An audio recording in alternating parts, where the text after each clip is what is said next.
Perhaps the only American value more under siege than capitalism right now is the Second Amendment to our Constitution. That's the right to bear arms. From a Supreme Court case that would redefine how we interpret the amendment to a handgun case here in New York City where, I'm not kidding you, lawyers for Mayor Bloomberg have asked the judge to ban any reference to the term Second Amendment, a right endowed on us by our Creator. And it is under fire like never before.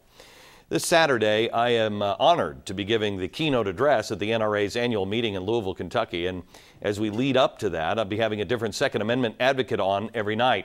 I'm not sure if I'm allowed to say Second Amendment advocate anymore, but we'll have one all week long and their perspective on guns in America. Tonight, I'm pleased to welcome Louisiana Governor Bobby Jindal.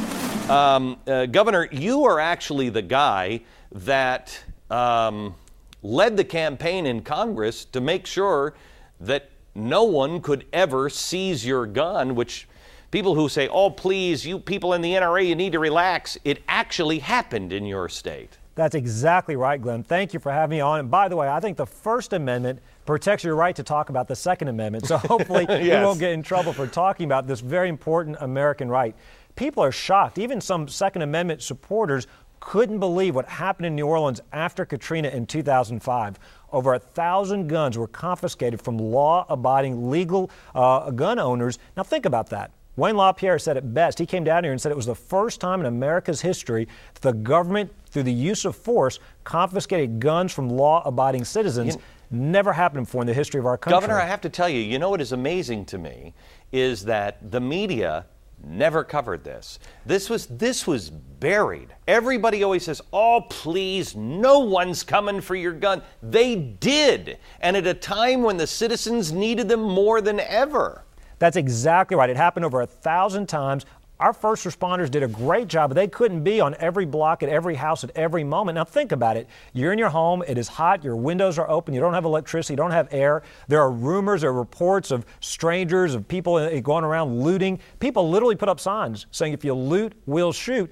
And then all of a sudden, the people that are supposed to be defending you, helping you, many of these actually turn out to come and take away your legally owned gun. There were stories, man protecting his generator. He had his grandchild with him. People came at him with a machete. He used his gun to scare them away. You had another report, a business owner had his legally owned gun taken away from him. He had protected his business successfully after the storms. After the gun was gone, couldn't protect his business anymore. You know, I tell you, Governor, I wonder, because I've wondered this myself. I wondered if the cops would ever do that. You know, in my town, I've thought, you know what, I like all these police officers, and I can't imagine that they would. They know the Constitution. I've wondered that, and this clearly answers that question, that yes, they would do that. And I've also wondered how many people would stand on their porch and say, out of my cold, dead hands. You didn't have either of those scenarios play out in the way you would think they would in America. Well, NRA's got some very shocking video. You can see literally a grandmother forced to the ground before her gun was taken away from her. You can see that on their website. I will say this, I was very pleased. I did sponsor a bill in Congress. The Fraternal Order of Police endorsed our legislation to say never again, that you don't lose your Second Amendment rights just because there's been a storm. Like you said, then more than ever, when you don't have the ability to call 911, the normal rules aren't being enforced just because of all the chaos and the disruption, then more than ever, you need to be able to defend yourself, your property, your family, your business.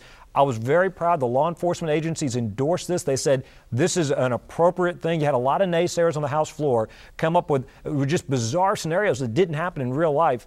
The police organization said, no, this makes sense. They endorsed it. We also passed a bill like this at the state level as well. I only have about 20 seconds. What happened after they took the guns? Did crime get better or worse after they took the guns out of the hands of the citizens? Examples after examples of people who had successfully defended themselves, then were victims of looters. And I will say this, they had to fight long and hard to get those 1,000 guns back. They didn't just immediately give them back once the storm was done. Governor, thank you very much. Now, a special part of our Second Amendment series, we'll have commentary from different kinds of gun rights advocates every day in my free email newsletter. You can sign up right now at glennbeck.com. You'll get the first commentary tomorrow from Wayne LaPierre. He's the Chief Executive Officer for the NRA. That and more all this week in my free email newsletter. You can sign up now at glennbeck.com.